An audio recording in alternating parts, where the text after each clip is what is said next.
Bloomin' Charlie doing skids on the bike. Look at that. This is the town that I live in. It's a pretty awesome place. It's got the ocean out the front, and right in behind the town's a bush. So we're kind of sandwiched in between the mountain and the ocean. Pretty neat place to live.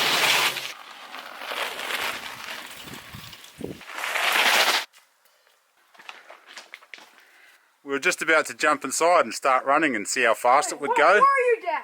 And possibly break arms and legs, and someone's put a board across it. I know, who would do such a thing? It's kind of cool, isn't it? This is the old water wheel that was here from the gold mining days, and they used it for mining gold. Oh, that's where the water came down, eh?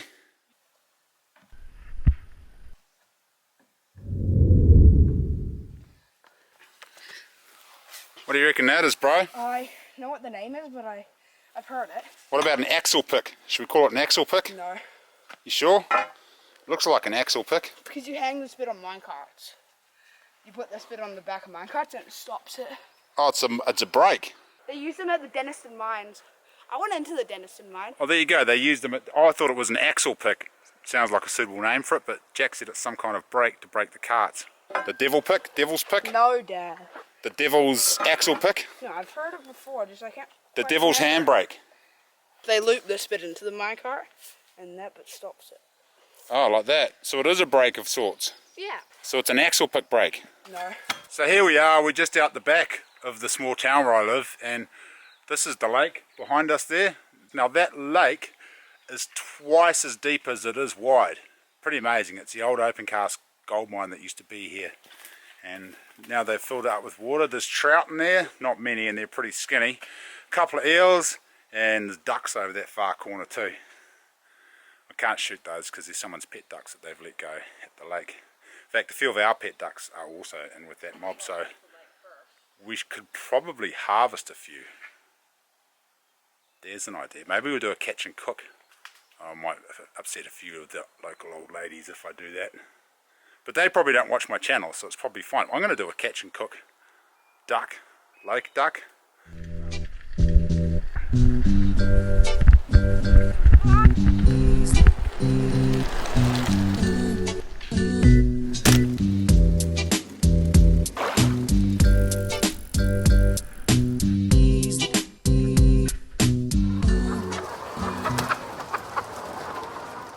Yes, the puppy's been pissing in our beds and other people.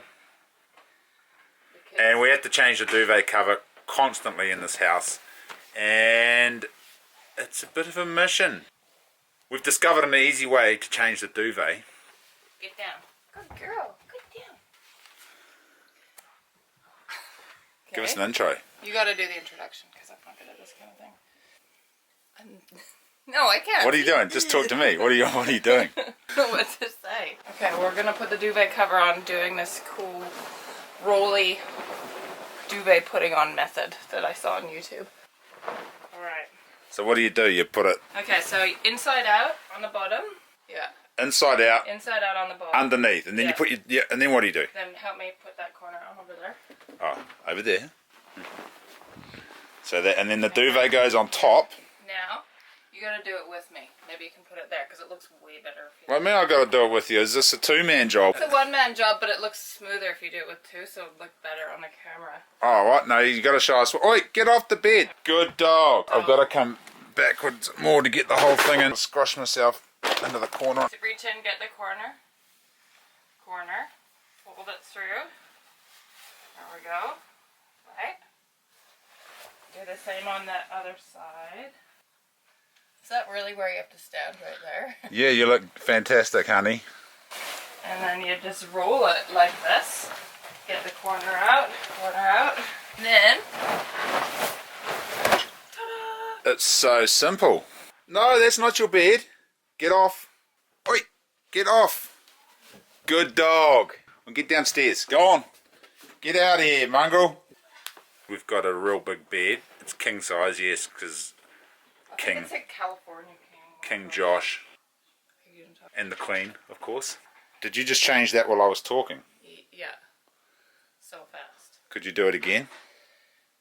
Probably tomorrow because somebody will climb into the bed tonight and pee in it.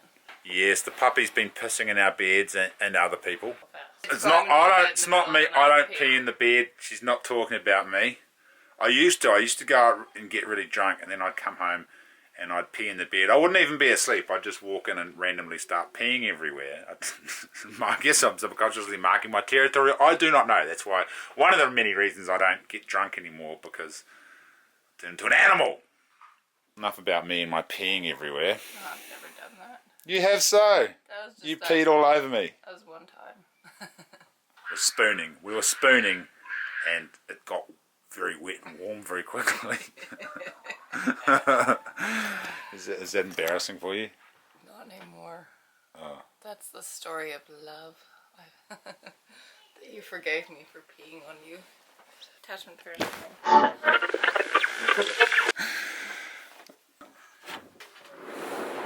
My great one. Dude,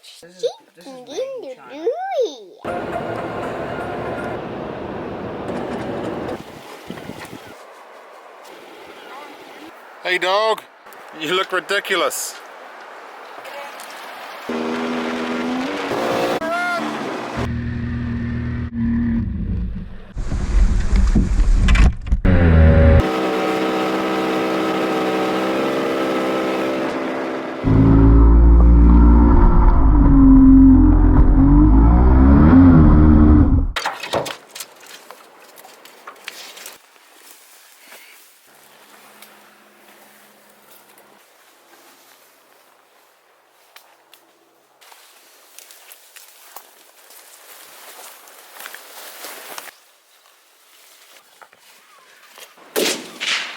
Well, didn't he lead us a merry chase? Yes. A merry chase indeed.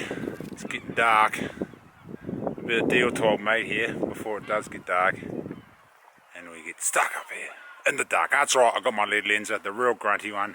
Get as dark as it wants. Jet boat out with that thing, piece of piss. It's just so grunty.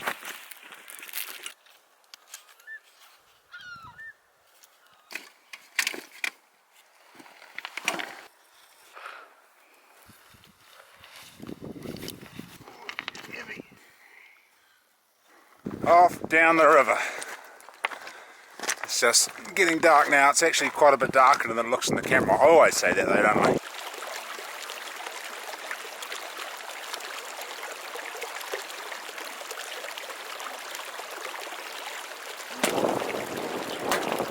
There it is, the XEO 19R in all of its glory. You can unplug it so it doesn't turn on in your pack. Bright as day, look at that. Lights up the whole river. Look how amazing that is. It even lights up those bushes way over there. Lights you up like a deer in the headlights, bro.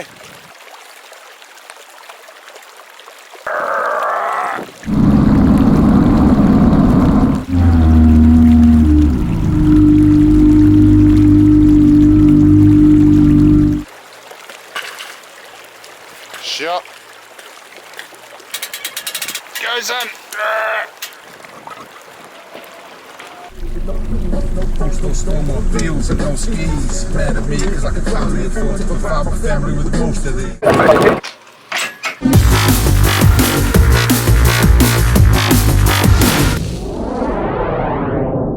G'day. It's late afternoon and we've spent all day setting up this wicked campsite. We're not in the middle of nowhere, the truck's actually right there, but the reason we're not in the middle of nowhere today is because we're team building. That's right. Company team building event for Higgins Contracting up from Nelson, so they're coming down. We've got a few tasks for the lads to complete. And then tomorrow we're going rafting, which means we will be in the wilderness tomorrow. But not right now. Alright, first challenge was to get a fire going. We got 3 teams of 3. 2 of the teams had fire strikers, ferrodium rods, and a little bit of hacksaw blade to get it going, and the other guys had a lighter. Now, 2 ferrodium rod teams both have a fire going before team with a lighter does, but team with a lighter has taken the 4-wheel drive, they've boosted up the road and got a heap of dry wood So I reckon even though Team Lighter is running behind, Team Lighter also didn't have any fat wood or rubber, but luckily they found a bear box lying around on the grass and have used that. What are the chances the bear box is actually dry as well, because it's been raining all day. It's only just stopped raining.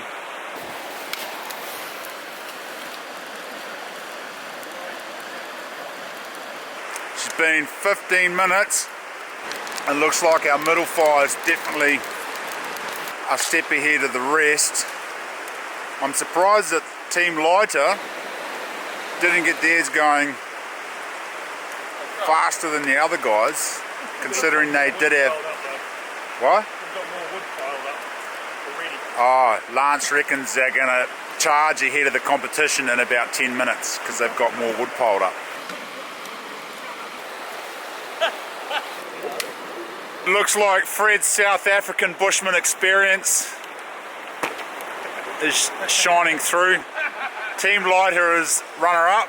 It was very close. Actually, they were very close to becoming in the lead, but then they got too big too quick, as so often happens when you're trying to get stuff done, and it just didn't work. Also, Shane's been blind on it relentlessly.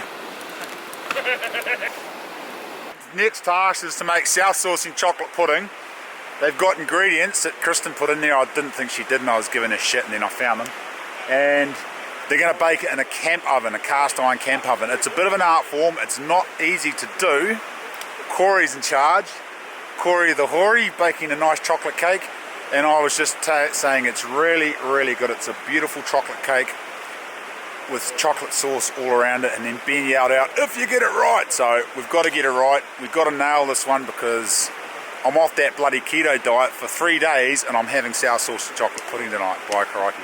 Half a cup of milk, 1 teaspoon of vanilla. Carefully pour 2 cups of boiling H2O over top. This is the trick to having a good South Saucing chocolate pudding. When you pour the water on top, you've got to pour it onto a spoon so it's just sitting on top and doesn't penetrate the dry stuff.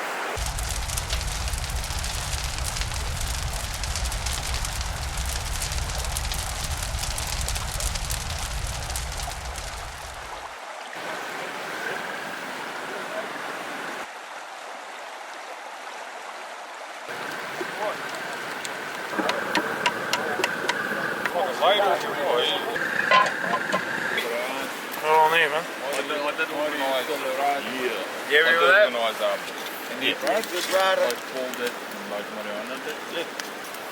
Where's the fire now? Primo. Well done, team. Just like that. Job. Well done. There's a good camping hack for you. If you don't want your pasta water to boil over, you just put your wooden spoon across top of the pot. So I reckon There's a cow pat. I reckon that's bad management there.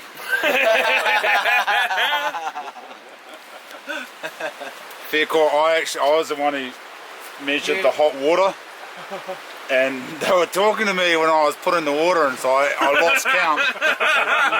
What? What am I doing? And someone said 8. I think Dan said 8 cups, and someone else said 6 cups. Oh, come on. And I said, was it 6 or 8? And I lost count. What's wrong? Mate, look at that. Yeah, look at that. Oh, mate. It's beautiful. You nailed it, Corey. You nailed it. That is primo. High five, mate. Yeah, high five. Yeah, very good. Thank you. Yeah. Trying to get 1 bowl out of 3. There it is. Home sweet home. And the old swag. Ah, yes, a story of adventure. I haven't cracked my leg on a BMX in a long time. That bloody hurts. Boys are just finishing up around the fire there, and then they're all headed to bed. It's raining again.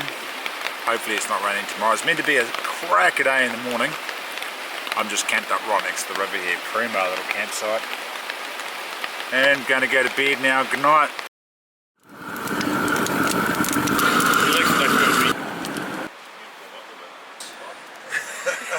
You can hear your benches, see how it turn out.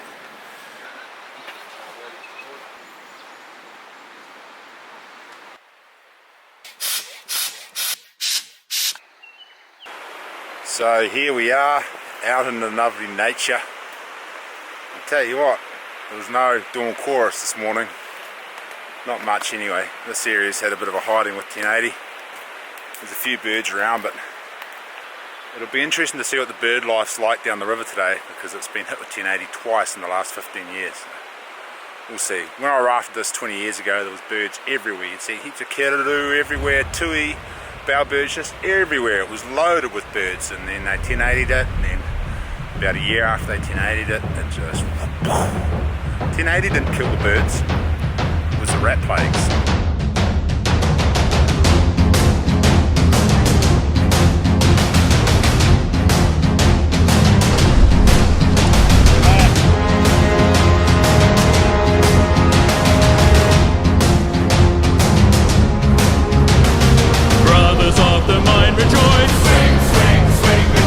Raise your pick and raise your voice. Sing, sing, sing with me. Down and down into the deep. Who knows what we'll find beneath? Diamonds, rubies, gold and more, hidden in the mountain store. Born underground, suckled from a teeth of snow, raised in the dark, the safety of a mountain home. Skin made of iron, steel in our bones. To dig and dig makes us free. Come on, brother, sing with me. I am a dwarf and I'm digging a hole. Diggy, diggy hole. Diggy, diggy hole. I am a dwarf and I'm digging a hole. Diggy, diggy hole. Digging a hole.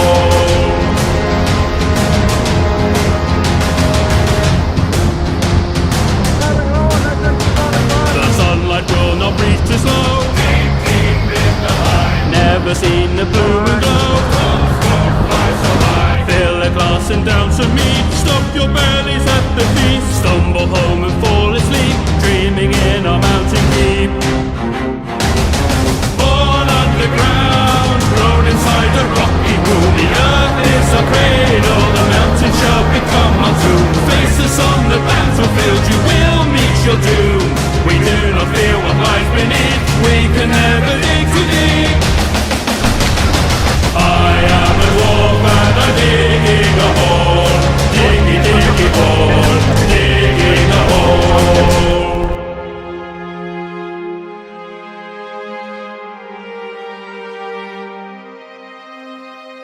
Thanks for watching.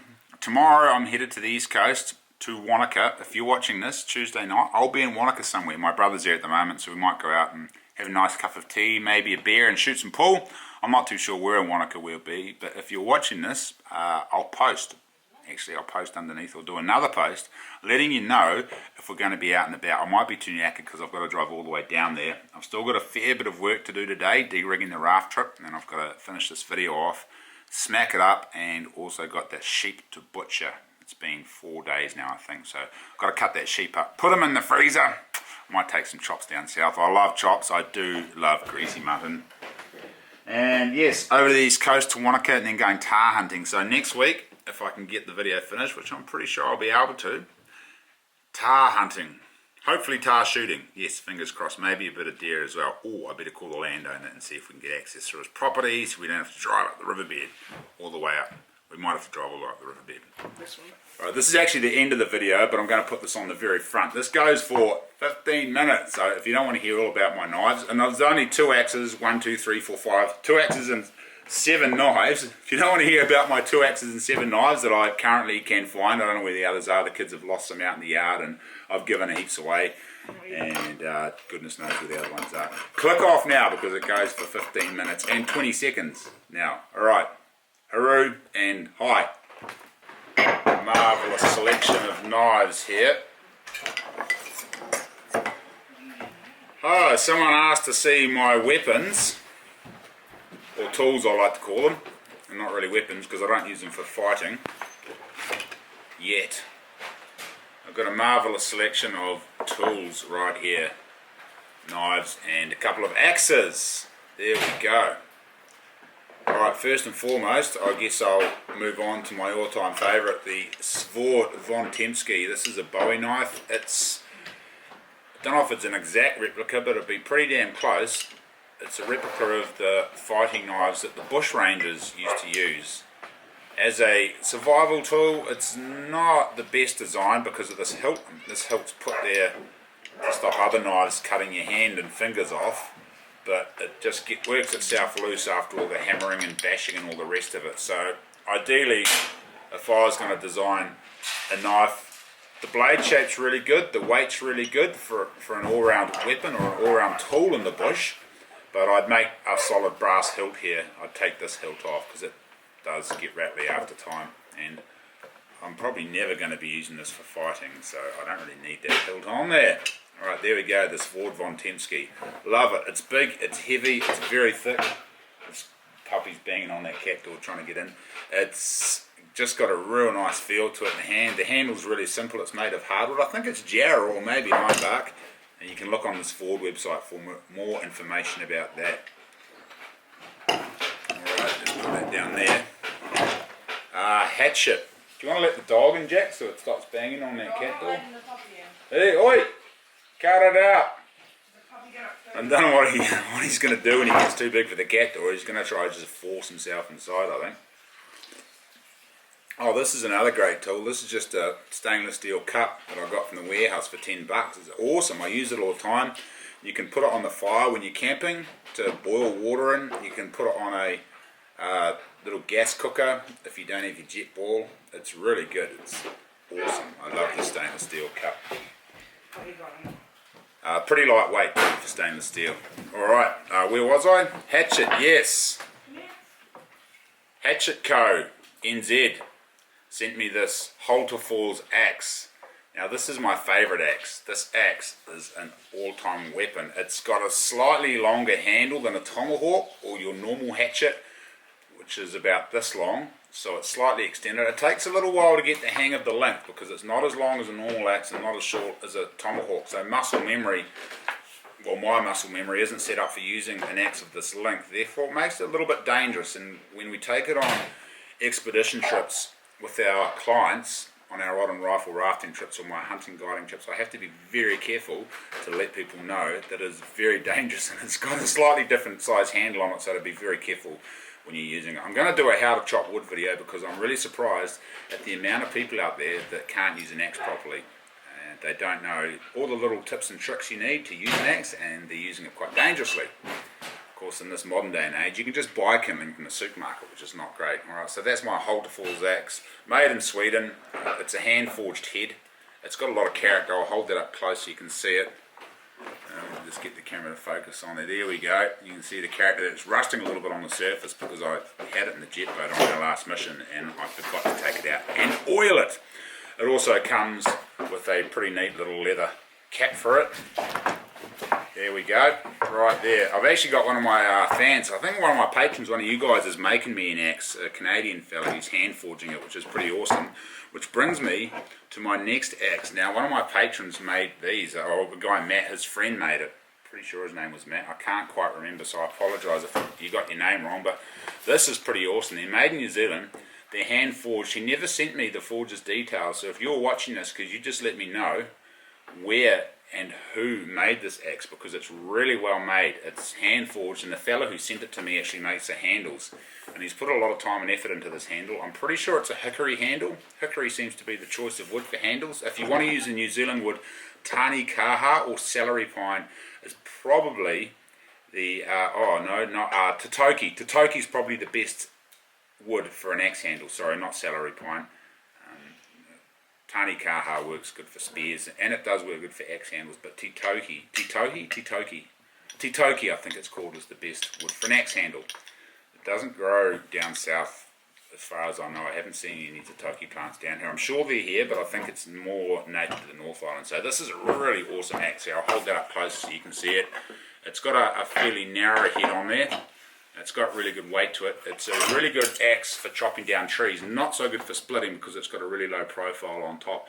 And that's another thing I wanted to talk about, was sharpening your axe. If you just want it as a general all-round tool, you want the top... What the heck? Was that the cat? Yeah. I thought it was a baby. I don't know if you guys heard that. Is she stuck somewhere? No, you just took the What on earth is she up to? I've never heard him make that noise before. Smudge is a male dad. Anyway, where was I? Oh, him, sorry, he's a male cat. Sounded like a little girl. Get a proper meow. Right, what was I talking about? Oh yeah, if you want it as a splitting axe, you probably want a 25-degree angle on the head. And if you want it for chopping down trees, you want about a 22-degree angle. Or bushcraft axe, 20-degree angle on the head. This one's got a 20-degree angle, and so does my my tomahawk. Because I mainly use these ones for bushcraft. I split a wee bit of wood with this, but mainly for out and about camp and living trees and chopping trees up and whatnot. And you can just sharpen it with a file. Pretty easy to put a quick and easy head on it with a file, but if you want it to slide really smoothly through the wood and be very effective at chopping trees and limbing trees, you want to finish it off with a fine grit stone, and that makes it really smooth. It stops any resin or anything getting caught in the little rough edges there, and it will just cut through the wood a lot nicer. But if it's just your splitting axe at home, just sharpen it with a file, with a bastard file. You can buy a bastard file from any chainsaw shop. Okay, what have we got next here? Shelley Raskin made me this knife. I actually helped design it, but it's a little bit big at the tip. It's good, but the tip's not quite pointy enough. So it's a great skinning knife, but it's not that great for penetrating and boning out or whatever. It's great around camp. You see, it's got a lot of weight at the top, so it's good for chopping. It's a good chopping tool. It's really thick. I'm pretty sure it's 3.5, maybe even 4 mil thick. I'd say 3.5 mil thick. It's got on the handle, it's got a big hook there, so when you're using it for chopping, it doesn't fly out of your hand. It's really nice. It's really well balanced. Shelley Raskin made me this knife. It's got a good choil on the back. You can see on the choil it's got little grooves on there. Yeah, it's great. Oh wait, is the choil that bit? That might be the choil. That's the choil. On the choil, sorry, the choil is curved. What do you call the back? The spine, it's got little grooves. I forgot what you call those things. Anyway, on the back of the knife it's got grooves, because quite often I'll work my hand right up the knife when I'm skinning an animal. I'll come right up the blade like this and hold it there, and that's what these grooves on the back are for. And they're also great for roughening up a ferrodium rod for striking fire. So Shelley Raskin made me this knife, and he also made me this knife here, which I'm meant to send to Clay Tall Stories to have a go at. You're not getting it yet, Clay. You need to wash. You need to wash. Oh, yeah, it's got blood all over it. Me and Jack used this the other day for butchering a sheep. Once again, it's a drop point. It's got a very similar shaped head to the other knife, but slightly different. Shelley just designed this himself and sent me to use it and see what I think. I really like it. It's a really good skinning knife. It's a great gutting knife. It's got a lot of weight to it. The handle's really, it's my micarta handle. Got a hole in it. It's really good for chopping as well. Nice and short. It's not very long. It is quite heavy because he made it very heavy to withstand heavy use, so it doesn't break. And as well as the knife, he also made me this, what do you call this stuff? I've forgotten what you call it. That hard plastic stuff that you heat and bend. You know, someone can comment under there what it's called. I've completely forgotten. He also sent this ferrodium rod down. Yeah, what is the name? Dartwool? I've forgotten. Yeah, you just need to rough it up to get sparks. So he sent me a ferrodium rod with it. Am I saying that right? Ferrodium? Am I saying that right? Yeah. Is it acrylic? It's not acrylic, no. It might be, no, it's not acrylic. It's got a certain name for it. I think it starts with K. And he also sent me a ceramic sharpener. Ceramic sharpener is a little bit short and dinky, although it just takes a little bit to get the hang of using it. But really good, this knife. I haven't stoned it yet, and it's still holding an edge, which is great. Well, back on to knife sharpening. I'm not sure if you guys have watched all of my videos on knife sharpening, but I do prefer a stone and then a strop. And what the strop does, it puts a smooth hard chrome edge on the knife and rolls the edge over. Puts a rolled edge on it and it makes it less likely to dull. Okay, that's another Shelley Raskin special right there. Put that back in there. There we go. What else we got here? MKJ Knives from Waiheke Island. Matt made me this knife. It's really nice. MJK Knives, Waiheke Island. He makes a whole bunch of different knives. Jump on his Facebook page. If you jump on his Facebook page, you can see all the different knives he makes. He makes some absolutely stonking knives. He makes some really nice chef knives as well, and kitchen knives. But this is a new design he sent me to try out. I really like it. We took this tar, and remember we shot that tar? Went over the East Coast and shot a tar. Yeah, we used this knife to butcher it. Well, Charlie skinned it and then used it to butcher it. So it's a great skinning knife. It's a drop point, so the point drops. So when you're running your hand up the animal, that point actually lines up with where your knuckles are, so you can put it in the gut and just run it up. It takes a little bit to get used to the different angle of different knives. You'll hold them at different angles, but what I do with each particular knife, I just move my finger up or down a little bit, my little finger, to sit on the gut of the animal or the inside leg when I'm skinning it, and you can just run the knife straight up and it guts it really quick without puncturing the meat or puncturing that gut bag, which I occasionally do. Anyway, that's a really cool knife. I quite like that one. It hasn't had much use. Once again, it's got a really nice micarta handle. Don't have to worry about oiling the handle. Right, next, Svord, another Svord. This is a peasant knife. This is, I have to say, got to be my all-time favourite knife. It's made of high carbon steel, so it rusts quite easily.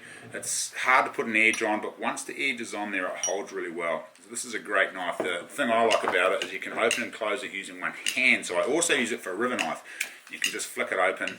There we go. And someone actually commented and said, you're opening it the wrong way, and they open it like, I don't know how they open it. They push the handle away or whatever, but each to their own. Whatever way you're used to opening it, if it works for you, it works for you. So, Svord peasant knife, they're really good value for money too. I think they're only about $30. They might have gone up to $50. They used to be $20, and went to 25, now 30. Maybe they're 45, 50 now. I can't quite remember. But really great knives, and I really like these knives with the coloured handles too, because they're hard to lose. Wooden handled knives, put them on the ground when you've gutted a deer, carry a deer out, it's like, oh, my knife's on the blooming ground. So I like the orange handles or the blue handles or the brightly coloured handles. They don't have as much character as the other knives, but they're a lot harder to lose.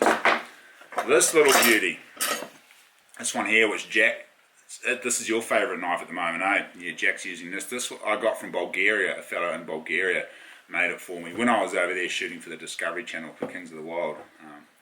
I know he didn't make it for me, I bought it, that's right.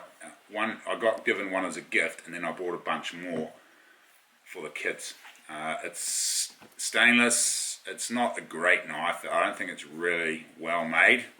I don't think it's got a full tang, so the knife doesn't go all the way to the back of the hilt. I much prefer my knives to have full tang on them, which means that the blade carries all the way to the very back. That gives them a lot more strength and less likely to break. Samuel Harrison made me this sweet fillet knife. Look at that. As well as being an outstanding boyer, Sam Harrison is a very good knife maker. He makes top quality knives. I don't really like the choil on this one. It's got a funny wee shape to it. It looks cool, but I like my choils to run up so I can sharpen the whole knife. But I guess you need that on a chef knife, because as you sharpen it, you can sharpen all the way to the choil. Where on a knife like this, for example, the choil gets a funny edge in it because it's rounded. Okay, so that's a Sam Harrison fillet knife. It's high carbon steel. Once again, it's flexible. I still haven't sharpened it since he gave it to me, and it's filleted a bunch of fish. I've stropped it a couple of times, but I haven't stoned it again. And Sam gets a really good edge on his knives. He uses a bunch of different stones, and he's very, very meticulous about it.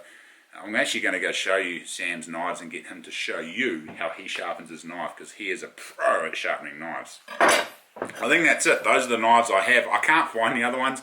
I can't find my Svord 3/4 inch drop. Oh no, I broke that.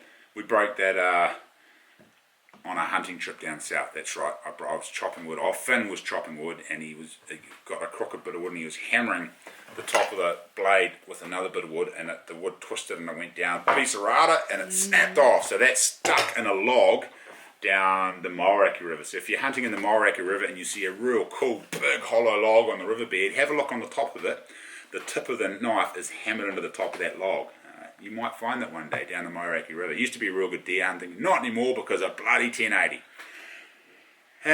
Jesus, 15 minutes of ranting about knives. There you go. And axes. And axes. Alright, I got work to do. Catch you later. See you next Tuesday. Be awesome out there. Stay positive. And write that shit down. Magic that shit up. Rolling.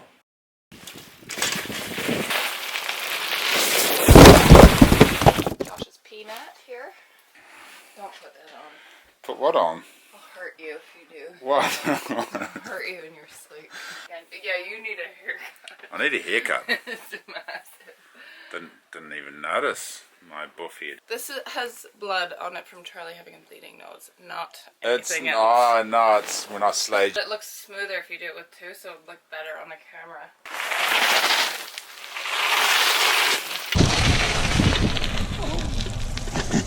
Pull it up.